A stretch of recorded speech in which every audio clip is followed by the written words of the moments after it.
Hello, I'm Nick, and this is Today in Philosophy of History for Thursday, 13 November 2025. It is the 1671st anniversary of the birth of Saint Augustine, who was born Aurelius Augustinus in Thagaste in the province of Numidia, then part of the Roman Empire, but now part of Algeria, on this date in AD 354. In last year's episode on St. Augustine, I focused on his philosophy of history as it's presented in his City of God, which he wrote partly in response to the sack of Rome in AD 410. Augustine, in this work, laid the groundwork for all Christian providential philosophies of history that were to follow, and his providential history served as a model both to emulate and to react against. This year, for Augustine's birthday, I want to come at his philosophy of history from a slightly different angle, and that is by way of his philosophy of time. I did something similar with Husserl. In last year's episode on Husserl, I discussed his philosophy of history as it appeared in his posthumously published The Crisis in European Sciences. And then earlier this year, in my second episode on Husserl, I attempted to reconstruct a conception of history that's implicit in his philosophy of time. There was a lot of material to draw upon since Husserl wrote extensively on internal time consciousness, which was a central theme of phenomenology. Augustine, like Husserl, is one of the few philosophers to write both about the philosophy of time and the philosophy of history. Augustine's philosophy of time is to be found in Book 11 of his Confessions. Much as the City of God was written in response to the sack of Rome, Augustine's Confessions was largely written to mark his conversion to Christianity, and as such, it was written in 397 to 398, a decade after his conversion in 386 and his baptism the following year in 387. So that's as much as to say that the Confessions is a midlife autobiography, not something written at the end of his life to summarize the entirety of his life, but written to describe his spiritual journey that led him to Christianity. The City of God, on the other hand, was written in Augustine's mature years, begun in AD 413, completed in 426, and as such, it represented Augustine's mature views. What interested me in Augustine's City of God is his engagement with problems of what we could call philosophical cosmology. In late antiquity, as indeed still today, it was an open question whether the world is finite or infinite in time, just as in our time it's an open question as to whether the geometry of the universe is open or closed. In my immediately previous episode on Hermann Weyl, I discussed how physical geometry became a question of natural science that had to be pursued independently of pure geometry as a formal exercise. And the problem of whether the geometry of the universe is open or closed is, in a sense, the biggest question of physical geometry. These questions of the infinity and openness of the universe are closely related, not least because in a universe with an open geometry, the universe continues to expand forever and therefore will have an infinitely long history. The ancient writers were doing what cosmology they could with the tools they had available at the time, both observational and theoretical. We continue to work on these questions today, though our observational techniques and our theoretical framework have become rather more sophisticated in the intervening years.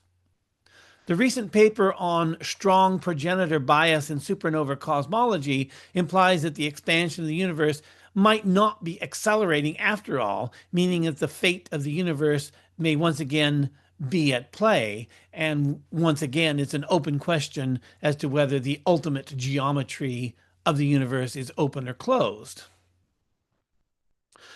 Where what are empirically equivalent theories of closed or open universes leave off, we can continue not on the basis of empirical evidence, but on the basis of philosophical argument on philosophical principles, whether we favor one model or the other.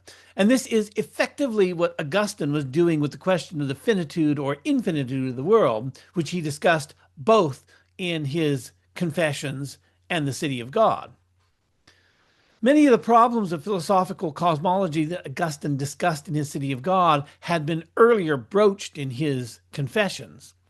In Book 11 of the Confessions, it's famous for its exposition of time, Augustine begins with the question, what was God doing before he made heaven and earth?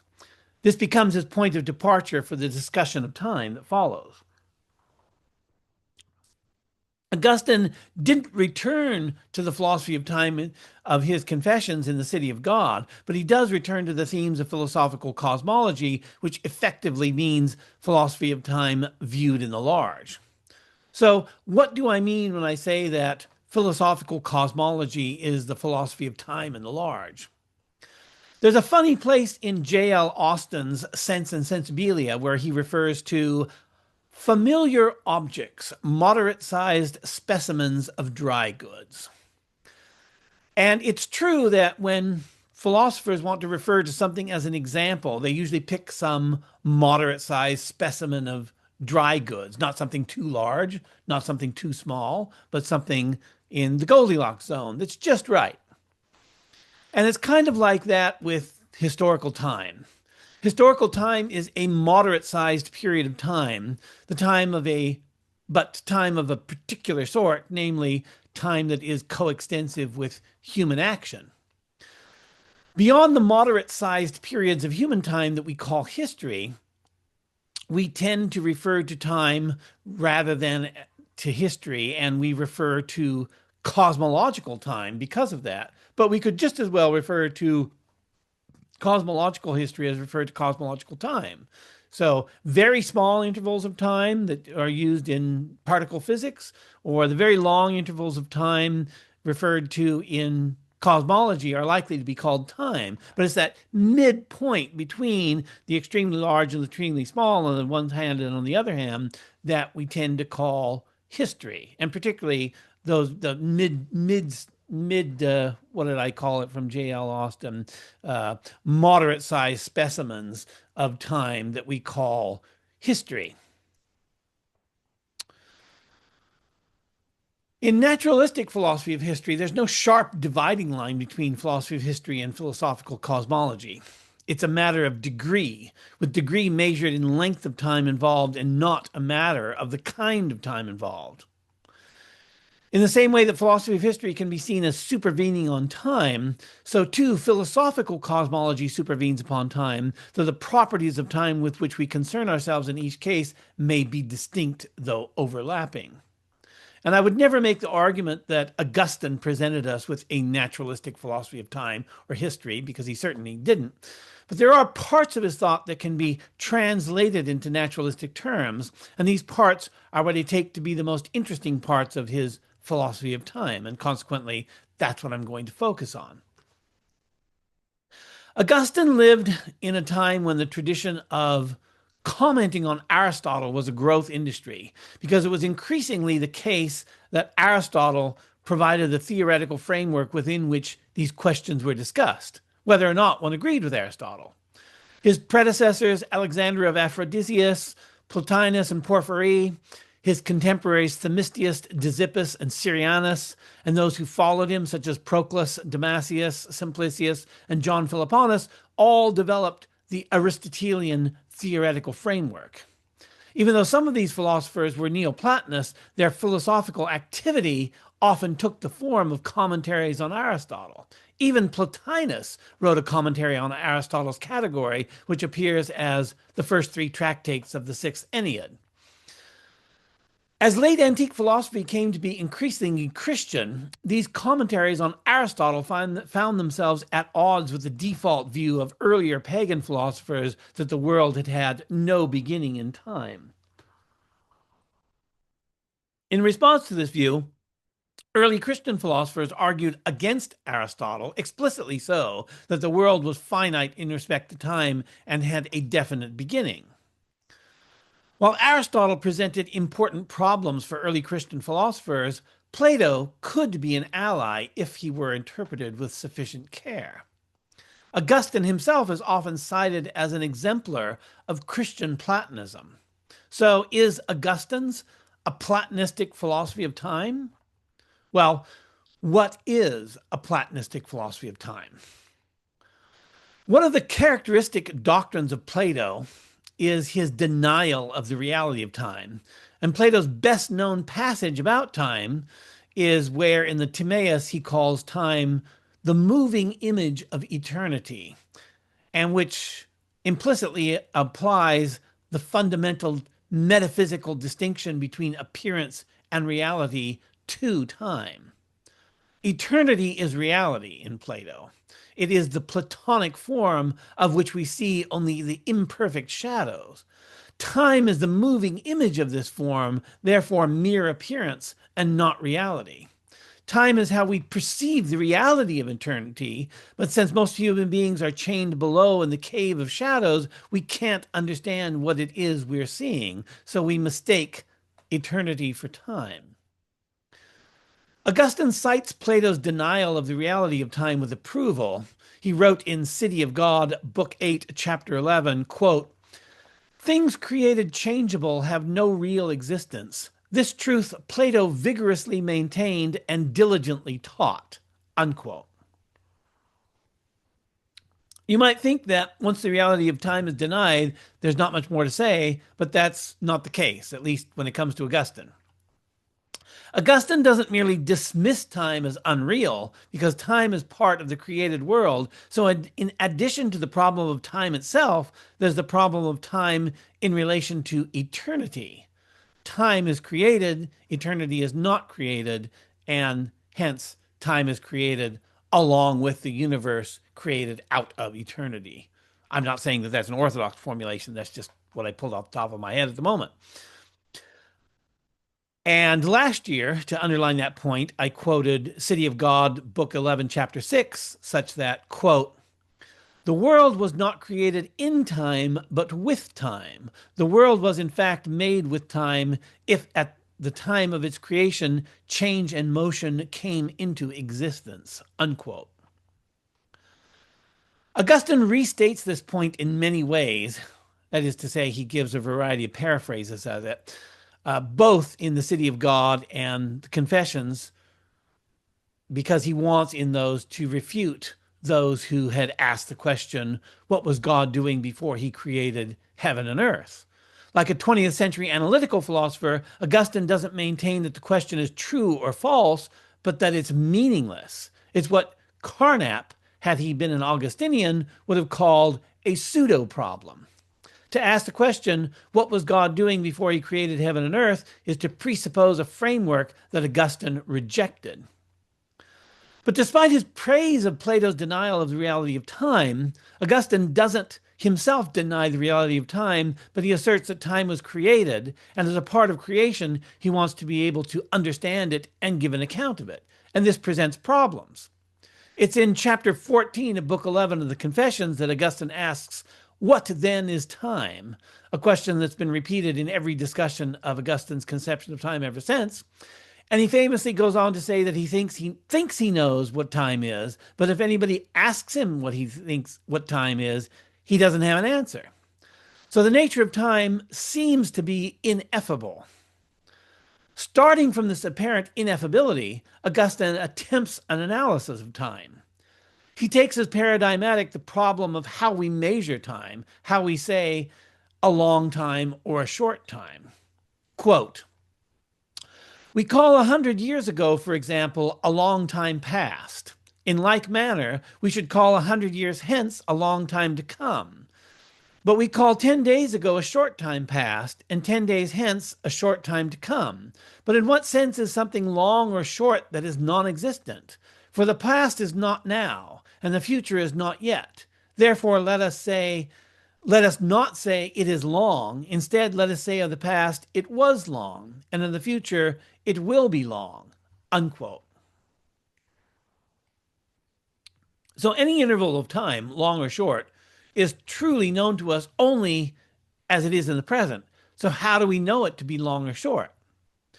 Augustine starts his argument with the interval of a century, asking, is 100 years when present a long time? He realizes that if we're in the first year of that century, all the rest of the century is in the future. So it is not yet, and it doesn't exist. If we're in the last year of the century, all of the rest of the century is in the past. And if we're midway through the century, half of it's in the past and half of it's in the future. So a century can't be a long time in the present. But in the present year of any century we happen to be in, we only happen to be in one given month of that year. So if we're in the first month of the year, the rest of the year is in the future. If we're in the last month of the year, the rest of the year is in the past. And if we're halfway through the year, half of it's in the past, being no longer, and half of it's in the future, being not yet.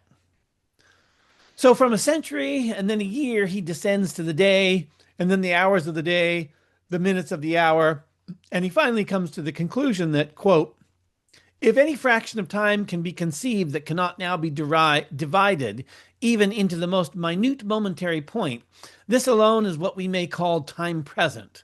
But this flies so rapidly from future to past that it cannot be extended by any delay. For if it is extended, it is then divided into past and future, but the present has no extension whatsoever, unquote. Augustine's reasoning about time has brought him seemingly inexorably to the punctiform present, the unextended instant of the now.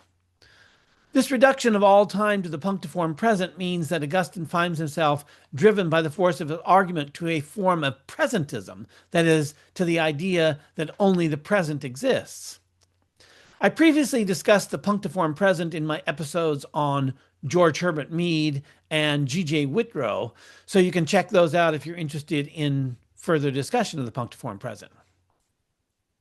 Again, like a 20th century analytical philosopher, Augustine offers a linguistic reformulation of the problem of the apparently non-existent past and future. He writes, perhaps it might be said rightly that there are three times: a time present of things past, a time present of things present, and a time present of things future, unquote. And then he goes on to add, quote, the time present of things past is memory, the time present of things present is direct experience, the time present of things future is expectation, unquote.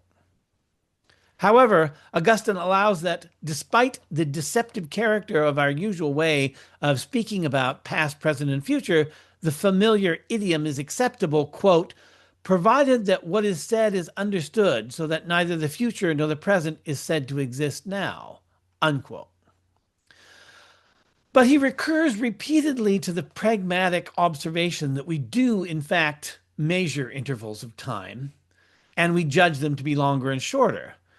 And he recurs to his question of how it's possible to do this, given that we experience only the unextended instants of the present. He considers and rejects that we can know durations of periods of time based on astronomical phenomena, writing, quote, I once heard a learned man say that the motions of the sun, moon, and stars constituted time, and I did not agree, for why should not the motions of all bodies constitute time, unquote. This may have been intended as a criticism of the Aristotelian conception of time as the measure of motion. I mentioned earlier that Aristotle's influence was growing at the time, and many philosophers made their contributions in the form of commentaries on Aristotle. Aristotle's ideas then were in circulation, and Augustine likely felt the need to distance himself from this non-Platonic conception of time. So what does he have to offer in its place?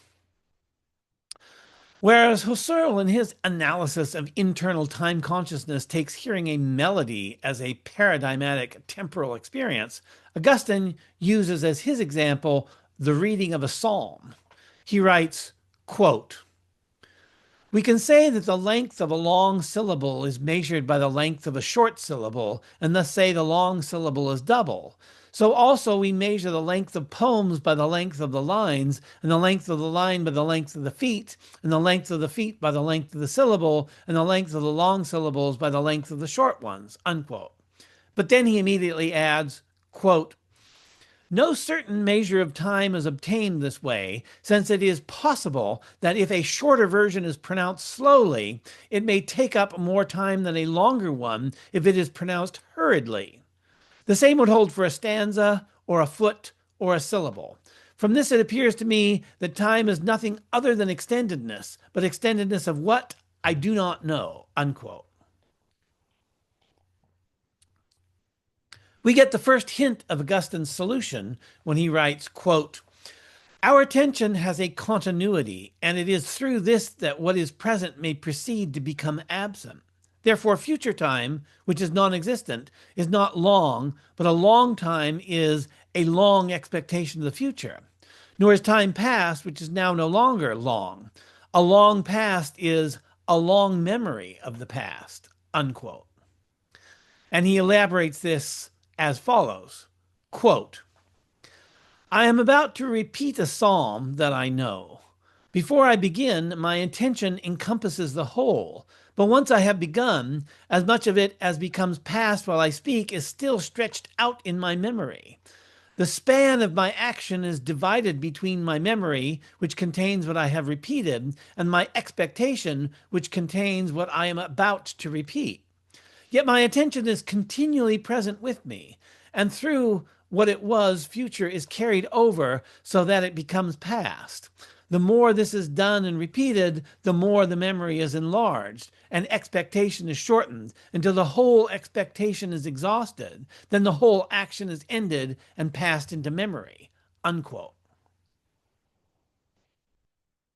So, just as the reading of the psalm is embedded in the whole life of a man, and the life of a man is embedded in the whole history of which the life of the individual man is only a part, Augustine reconstructs the temporal world through the continuity of conscious attention.